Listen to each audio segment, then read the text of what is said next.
Assalamualaikum warahmatullahi wabarakatuh. Perkenalkan, saya Nabil Raditya Magata dan Ahmad Rosdin. Pada kesempatan ini saya akan mempresentasikan proyek akhir data mining mengenai penjualan menggunakan regresi linear sederhana dan regresi linear berganda menggunakan advancing dataset. Tujuan penelitian ini adalah mengetahui pengaruh biaya iklan TV, radio, dan newspaper terhadap penjualan, kemudian membandingkan performa regresi linear sederhana dan regresi linear berganda.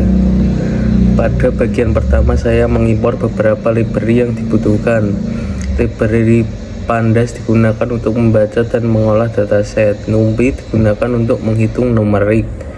Matplotlib dan Seoborn digunakan membuat visualisasi data. Kemudian dari Learn saya mengimpor Trend Test Split untuk membagi data training dan testing. Linear Regression sebagai algoritma regresi serta beberapa metrik evaluasi seperti MAE, MSE, dan R-score. Selanjutnya dataset dibaca menggunakan fungsi PADHE read CSV. Setelah dataset berhasil dibaca, saya menghapus kolom Uname 0 karena kolom tersebut hanya merupakan nomor urut sehingga tidak diperlukan dalam proses pemodelan. Terakhir saya menggunakan data head untuk memastikan 5 data pertama sudah tampil dengan benar. Selanjutnya saya melakukan analisis awal terhadap dataset. Pertama saya melihat ukuran dataset menggunakan data shape. Hasilnya terdapat 200 baris dan 4 kolom. Kemudian saya menggunakan data info untuk melihat tipe data setiap kolom. Hasil seluruh variabel bertipe float 64 sehingga seluruh data terbentuk numerik dan setiap diproses. Selanjutnya saya menggunakan descript untuk melihat statistik deskriptif seperti rata-rata nilai minimum, maksimum, standar, deviasi, dan kuartil. Kemudian saya mengecek apakah terdapat missing value menggunakan unsur dan sum. Hasilnya seluruh kolom bernilai 0 sehingga tidak ada data yang kosong. Saya juga mengecek data duplikat menggunakan duplicated dan sum. Hasilnya juga 0 sehingga seluruh data unik karena tidak terdapat missing value maupun data duplikat. Maka processing data dapat langsung dilanjutkan tanpa melakukan pembersihan tambahan. Pada tahap berikutnya saya melakukan eksplorasi data menggunakan visualisasi. Pertama adalah heatmap kolerasi. Heatmap digunakan untuk melihat hubungan antar variabel. Dari heatmap terlihat bahwa variabel TV memiliki korelasi paling tinggi setiap sales yaitu 0,78. Artinya semakin besar biaya iklan TV maka penjualan cenderung meningkat. Variabel radio memiliki korelasi sedang sekitar 0,58, sedangkan newspaper memiliki korelasi paling rendah yaitu sekitar 0,23 sehingga pengaruhnya terhadap penjualan relatif kecil. Selanjutnya saya membuat boxplot. Tujuan boxplot adalah mendeteksi adanya outlier.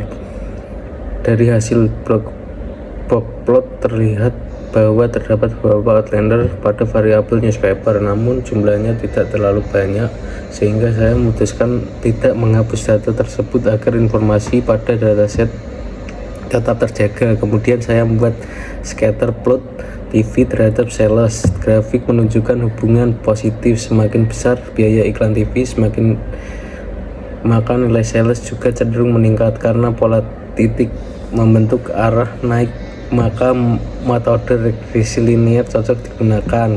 Pada bagian ini saya menggunakan model pertama yaitu regresi linear sederhana. Model ini hanya digunakan satu variabel yaitu predikator TV. Variabel target yang diprediksi adalah sales. Kemudian data dibagi menjadi 80% data training dan 20% data testing menggunakan trend test split. Pembagian ini dilakukan agar model dapat diuji menggunakan data yang belum pernah dipelajari sebelumnya. Selanjutnya saya membuat objek linear regression, kemudian model dilatih menggunakan fungsi fit. Setelah proses training selesai, saya melakukan prediksi menggunakan fungsi predik.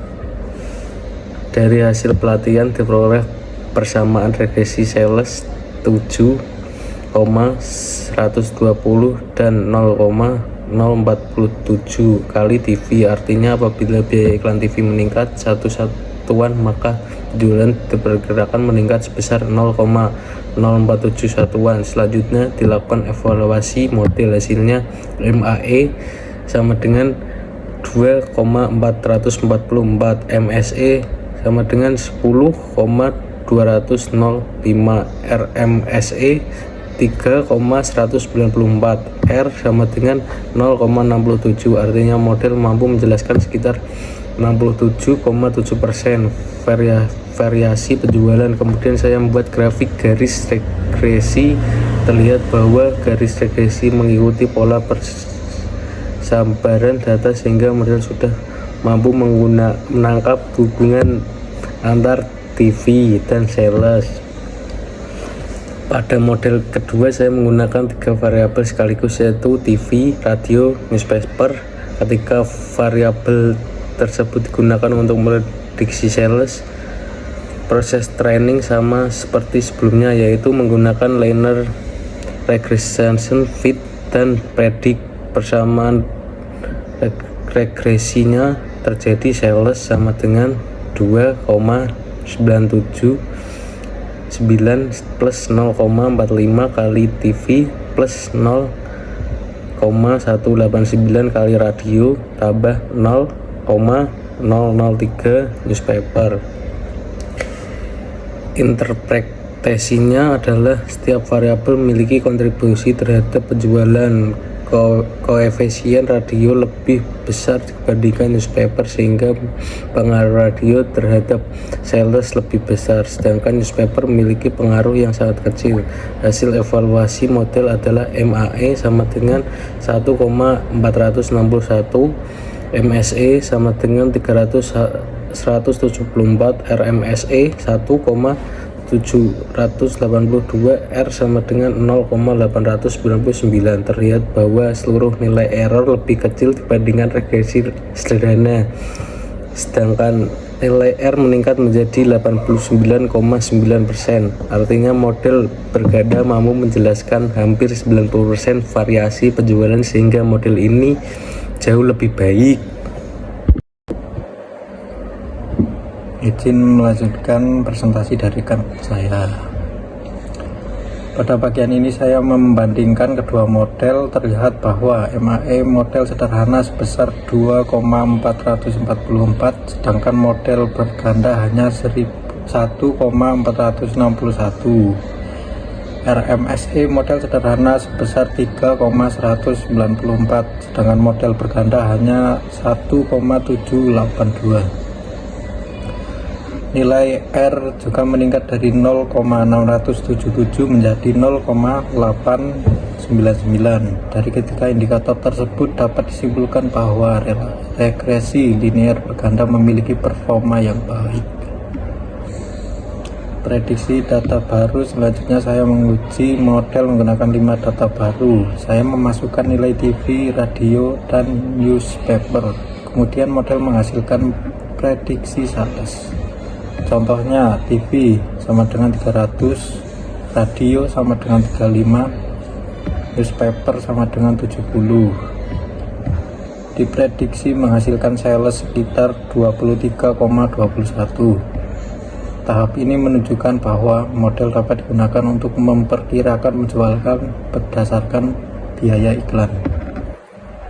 Pada grafik ini saya membandingkan nilai aktual dengan hasil prediksi model. Semakin dekat titik terhadap garis merah, maka prediksi semakin akurat. Terlihat sebagian besar titik berada di sekitar garis diagonal, artinya hasil prediksi sudah cukup mendekati nilai sebenarnya.